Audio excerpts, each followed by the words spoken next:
लोकसभा की तारीखों के ऐलान के बाद से आज का दिन बेहद अहम है। आज विपक्षी दलों की गठबंधन की दिल्ली के रामलीला मैदान में महारैली है। इंडिया गठबंधन की इस रैली में विपक्ष के तमाम नेता जुटेंगे और केजरीवाल सोरेन की गिरफ्तारी से लेकर तमाम मुद्दों पर केंद्र सरकार को घेरने की कोशिश करेंगे। तो वहीं आज से पीएम मोदी पश्चिमी यूपी के मेरठ से चुनावी क्रांति का आगाज भी करने जा रहे हैं। देखिए रिपोर्ट।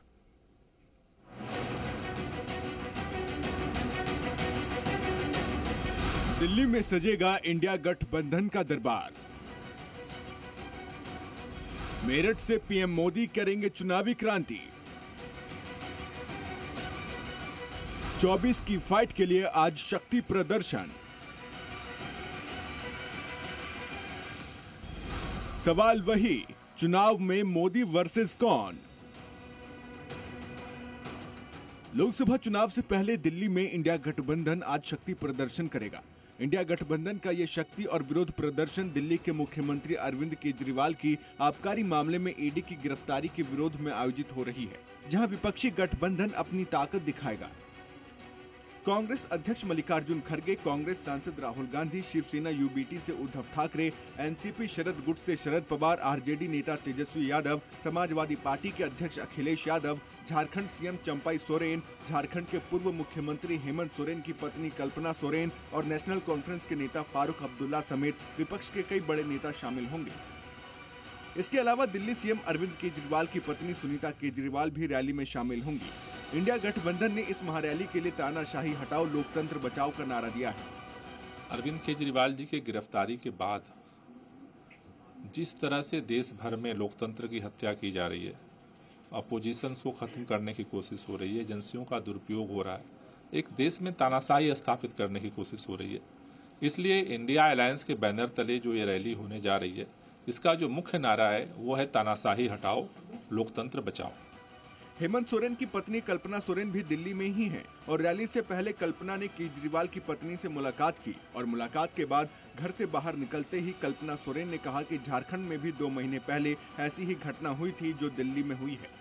जो घटना झारखंड में 2 महीने पहले हुई थी वो यहाँ दिल्ली में भी सेम घटना हुई है।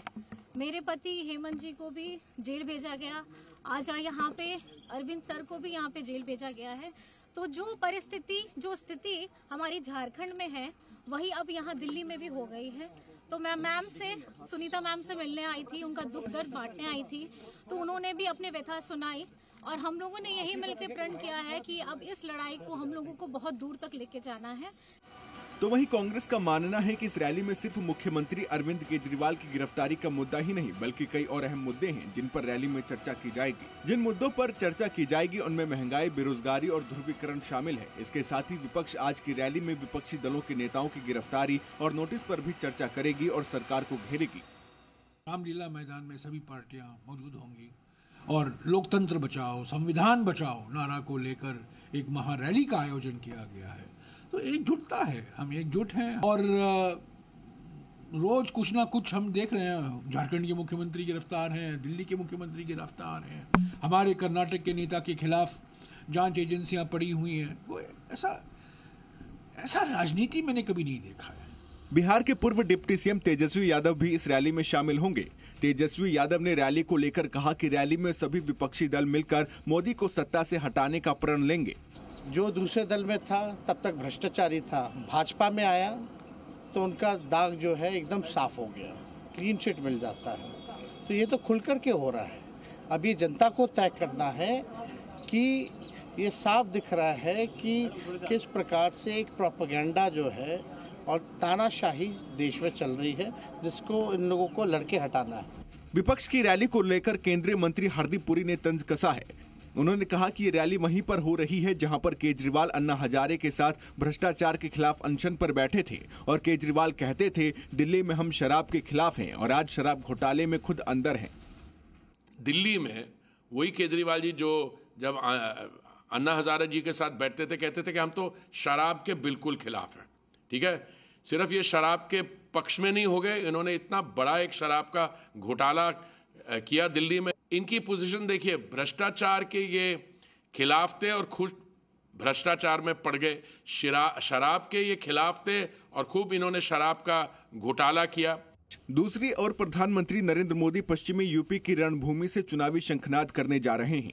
क्रांति भूमि मेरठ की सरजमी पर पीएम मोदी गरजेंगे। इस रैली में एनडीए का कुनबा भी पीएम मोदी के साथ मंच साझा करेगा। यूपी में गठबंधन छोड़कर कमल के साथ आने वाले जयंत चौधरी भी पीएम मोदी के साथ मंच साझा करेंगे। 15 साल बाद आरएलडी के मुखिया चौधरी जयंत सिंह प्रधानमंत्री के साथ दूसरी बार मंच साझा करेंगे। ये रैली इसलिए भी बेहद अहम है क्योंकि लोकसभा चुनाव का बिगुल बजने के बाद ये पश्चिमी यूपी में पीएम की पहली रैली है। मेरठ में दूसरे चरण में मतदान भी होना है। मेरठ में दूसरे चरण में 26 अप्रैल को मतदान होगा। 2014 और 2019 में भी नरेंद्र मोदी ने लोकसभा चुनाव का बिगुल यहीं से फूंका था। मेरठ हापुड़ के अलावा बागपत, मुजफ्फरनगर, बिजनौर, कैराना, सहारनपुर, गाजियाबाद, बुलंदशहर और गौतम बुद्ध लोकसभा को साधेंगे। साथ ही यहीं से मोदी देश भर का सियासी पारा भी गरमाएंगे। साल 2014 में मोदी लहर के बीच बीजेपी ने पश्चिमी यूपी की सभी 16 सीटों पर जीत हासिल की थी, लेकिन 2019 में एक बार जब बहुजन समाजवादी पार्टी, एसपी और आरएलडी ने हाथ मिला लिया तो यहां भगवा पार्टी की संख्या घटकर 9 हो गई। बीजेपी प्रदेश अध्यक्ष भूपेंद्र चौधरी ने पीएम मोदी की रैली को लेकर विपक्ष पर हमला बोला है। भूपेंद्र चौधरी ने कहा कि पीएम मोदी के 10 साल का रिपोर्ट कार्ड इतना बड़ा है कि कोई सामने टिकेगा नहीं। पूरे 10 वर्षों का लेखा जोखा लेकर कल माननीय प्रधानमंत्री जी मेरठ की जनसभा के माध्यम से देश के सामने होंगे और ये हम सब लोगों के लिए गर्व की बात है कि हमारी सरकार और माननीय प्रधानमंत्री जी जो कहा वो किया है और उसका लेखा जोखा लेकर जनता के बीच में रहेंगे।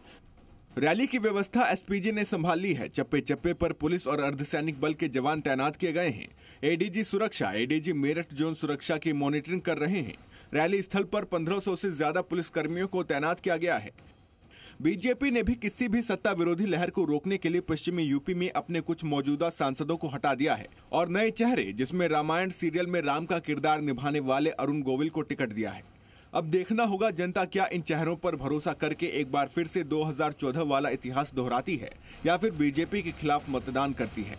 ब्यूरो रिपोर्ट, जी मीडिया।